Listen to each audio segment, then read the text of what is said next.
the kind of fear in him that gives his stories resonance. I mean, it's one thing to write about something you absolutely don't believe in, but if you're not writing and scaring yourself, then there's a little nuance, a little bit of depth or profundity or something in your writing that's missing. So I think we write as much to scare ourselves, or at least we know we're on the right track if we can acknowledge that, oh, hey, this is a scary thing I just wrote. And I think that, I don't know, I think Lovecraft's work would have been a little bit tin-eared without that. I think that he was genuinely afraid. He was afraid of change. He was afraid of people that were not like him. He also was somebody who grew, he grew up in this very wealthy, family, this very well-to-do family, and then had poverty thrust upon him. And I know, that has an effect on white people. They automatically think, why am I suddenly relegated to this station? When, I mean, we see it now. Obviously, we see that fear right now in the United States. Mm-hmm. But one of the things I think he felt like which is not to excuse it. It's not to excuse the racism. I mean, he was badly racist, and there is some evidence that those views were starting to soften toward the end of his life. But I mean, he did say some awful things. Yeah, but I mean, we know what his cat's name was. We know about the poem. But I do think that more of that was driven by fear than actual hate. Yeah. And again, that doesn't excuse it, but I think it does explain why his contributions were significant in spite of, this major character flaw.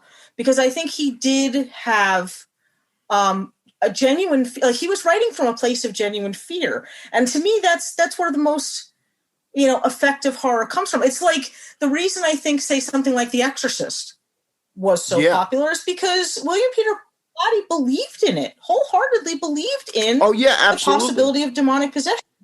Yeah. He wrote from a point of view of somebody. Now, I don't necessarily agree with, Blatty's religious beliefs, but he's one of my absolute favorite authors. And I just watched The Ninth Configuration last night. It's available on Shudder. And I don't know if you've ever seen it. It's so good. That's the one with the men in the asylum? Yes, with Stacy Keach and Ned Flanders, Ed Flanders. Sorry, Ed Flanders. Not Ned Flanders, obviously. And that entire cast. Scott Miller is in it, and Jason Miller and Scott Wilson, rather. It's just such an incredible film. And Blatty's work is great. And parallel to that, if you look at, Rosemary's Baby, Levin, that was Levin's response to The Exorcist in a lot of ways, because Levin was obvious. Well, he was, of Jewish descent, but, was a atheist, One of the things I wanted to talk about also with cosmic horror and like the subgenres, and specific examples of cosmic horror that are not Lovecraft. I was thinking as we were talking, we're talking about endings that aren't happy but are satisfying. Invasion of the Body Snatchers, 1978. Yes. I mean, if you want to talk about, spoilers, people. But if you want to talk about, cosmic horror, this alien invasion where if you go to sleep, they get you. Like that concept alone, not being able to sleep is terrifying. And then, I mean, things happen so fast in that film. And then that very ending when Veronica Cartwright is just like, oh my God, thank God I found you. And Donald Sutherland points at her and does that screech. Yeah. I mean, it's not a happy ending, but it's one of the best in horror cinema. Yes. The Mist. Yeah. I'm thinking more the movie, the story. Yeah, the book has got a little more. Yeah, a little more hope. Yeah, a little more hope, or ambiguity at least. Yes, but yes. The Mist is another. But, yeah.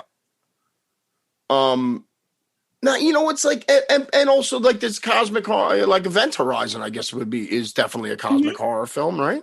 Yeah, I mean, it took me a while. Honestly, Event Horizon shows up on pretty much every list of cosmic horror movies that's out there. And I balked at it for a while because I said, well, it's really more of a demonic possession movie. But when I covered it for Cosmic Shenanigans, and I realized, you know what, it is cosmic horror. Because there is the suggestion, first of all, that there are other planes of existence and other entities which are beyond our comprehension. And it's not cosmic horror because it's set in a science fiction setting. It's cosmic horror because of the implications of what happens in it. Exactly. Yeah. Exactly. And I mean, that's one of those things too, because we're talking about endings where a character makes a decision to redefine significance, at least in terms of, because if you think about it like this, like, we may be just specks of dust in the scale of the universe, okay? So absolutely teeny tiny and insignificant that that a god, let's say, wouldn't even know we were there any more than we know ants are there, But we're still important to each other. To us, significance isn't being important to the universe. It's being important to the people who love us. So we redefine that looming insignificance of humanity every day. Well, I also like the idea of, like, Lovecraft's horror, Lovecraft's cosmic horror is in general, not so much his dream cycle, but, is generally very nihilistic. Yes. And I like Derleth and what was the other guy that took up the mantle with Derleth? I'm sorry, this is terrible. I can't remember. Clark Ashton Smith. Clark Ashton Smith, yeah. They had a little more of a positive attitude. That there were other forces that might be fighting against the forces of darkness. But I like the idea also that you can write a cosmic horror story. Similar to Lineagen and the ants, and humanity are the ants. Yeah, exactly. And Lineagen loses. yeah. Well, see, and that's the thing of it, because if in almost all of Lovecraft's stories, especially the mythos stories, it's not like his gods ever win; they just don't lose. They're basically just put off till another day. And for somebody who had such an idealistic view of how the world should be and how things should work, there is a lot of this sort of nihilistic approach to life and to the meaning of even of people's relationships with each other, that basically, these entities their motivations were beyond our understanding. The only time he ever actually, I think, made them sympathetic is at the Mountains of Madness. And I suspect that there's this. I have this theory that it was maybe because he's had a couple of stories where the character seems sympathetic to the monsters, but the argument has been that that's the true horror, that psychologically these people have become okay with becoming monstrous. But at the Mountains of Madness, one of the scientists recognizes the creatures as scientists. And they said they're men of their own kind of science, and they didn't do anything different than we would have done. It's the elder things, right? Are the ones that created the Shuggoths? Yeah, Yeah, and when he says that they built great cities and they had poetry and music and all of these things, but you can also point out that there's the idea that, oh yeah, this superior race, their slaves revolted and wiped us out. To look at that, but the great race of Yith in the Shadow Out of Time, they're benevolent. They're benevolent beings. Yeah. They're very, very different and alien from us, and just because of their magnificent power, the power of their telepathy, they might overwhelm a human, but they're like actively decent guys. Yeah. The elder things, not so much. Right. Because aren't the elder things they worship some of the great old ones, don't they? The elder things.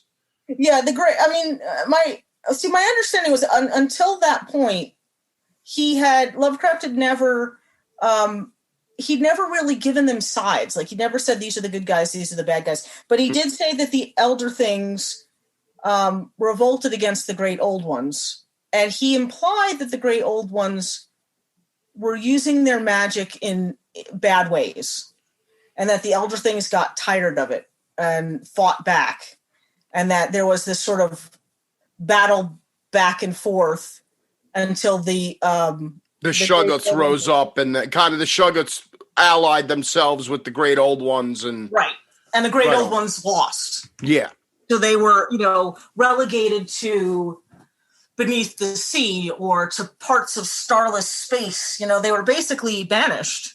Yeah. But I mean, even so, there's never any real hard evidence that says these are good guys or these are bad guys. To me, I think they're almost like monstrous personifications of black holes. Like, it's okay if you're not near it. If you're not near a black hole, it's not going to do anything to you. If it doesn't know you exist, there's no problem. It's really when you come within its proximity, or close enough for its gravitational pull, that it can tear everything apart.